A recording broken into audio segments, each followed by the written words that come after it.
گلی خوشبوی در حمام روز رسید از دست محبوب به دستم.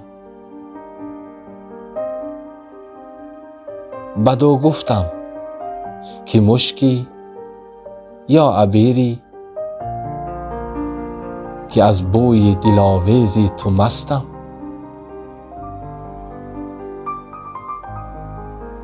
بگفتا من گلی ناچیز بودم،